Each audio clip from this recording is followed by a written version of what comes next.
Let's just get right into it because this is serious. A credit ratings company just downgraded the United States. This is so rare that it's only the second time in US history that it's happened. So in this video, let's go through what actually happened to get us to this point, what this means for the United States and the dollar going forward, and why now is the perfect time for BRICS to double down on their pursuit for de-dollarization. The last time this happened was in 2011 when the US government got too close to their self-imposed debt ceiling deadline. Sound familiar?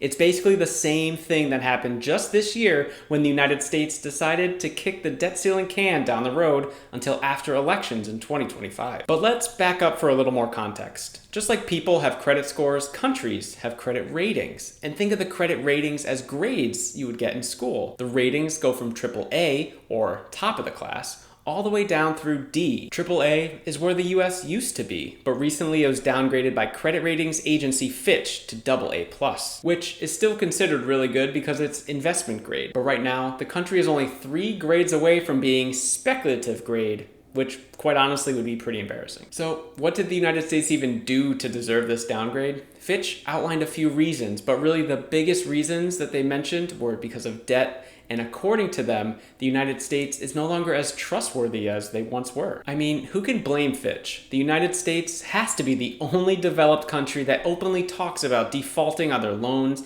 and uses it as leverage to hold the American economy hostage. Fitch says the rating downgrade of the United States reflects the expected fiscal deterioration over the next 3 years. And here is their official statement. There has been a steady deterioration in standards of governance over the last 20 years, including on fiscal and debt matters, notwithstanding the June bipartisan agreement to suspend the debt limit until January 2025. The repeated debt limit political standoff and last-minute resolutions have eroded confidence in fiscal management. And the reason why this is so important?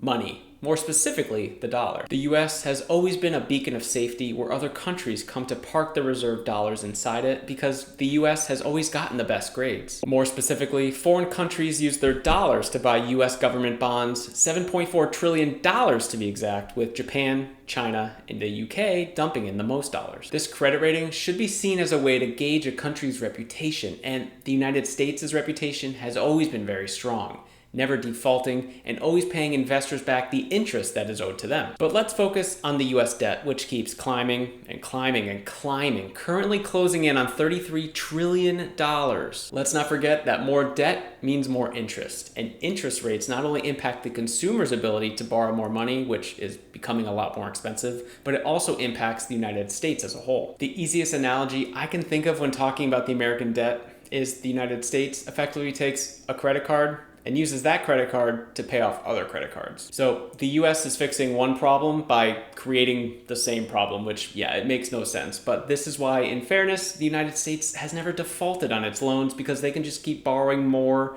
money. And it's still able to avoid inflation by effectively exporting excess US dollars to other countries because they still need dollars to buy their energy, otherwise known as the petrodollar. This cycle will continue as long as the dollar remains the world reserve currency. But in order to do that, they have to keep getting good credit ratings and maintaining their economic reputation. The problem is when interest rates are high, like they still are right now, more dollars have to be allocated to the higher interest payments, which increases the debt, which is why this is a never-ending hamster wheel until the US harnesses its spending and depoliticizes its fiscal budget process. The United States' biggest adversary in the de-dollarization process isn't China, isn't India, isn't Russia.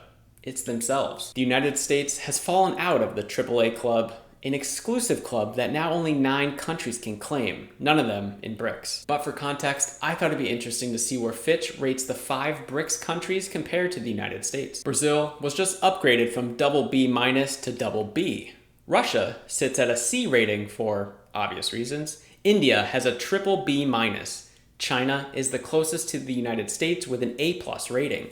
And South Africa has a BB- rating. Certainly not that intimidating on average as a group, but this is the exact situation that the BRICS countries are trying to break free from. Here's how the crazy system works and why it's just so hard to break free from the dollar. Since Fitch downgraded US debt, this creates fear of a US dollar shortage because the US Treasury's chance of defaulting is higher, which should reduce demand. And if investors buy fewer treasuries, there will be fewer dollars entering the economy. Over time, this causes investors to ironically rush back to dollars and US bonds as the safe haven. That's why this is is a self-reinforcing system, and it's just a challenge to break. It's easy to see why these countries are fed up with the dollar. When the US economy is booming, dollars are great. When there's bad economic news, people get nervous, but then forget about it and go right back to the dollar. Down in the comments, let me know if you think it's possible for the BRICS countries to break this cycle and how they could do it. But this process will likely take decades to gain any traction unless, of course, the United States just completely implodes on itself. Since so many countries are tied to the dollar and the performance of the US economy, every small piece of US news has huge global impact. Find out how the dollar alone caused a global recession in this video here.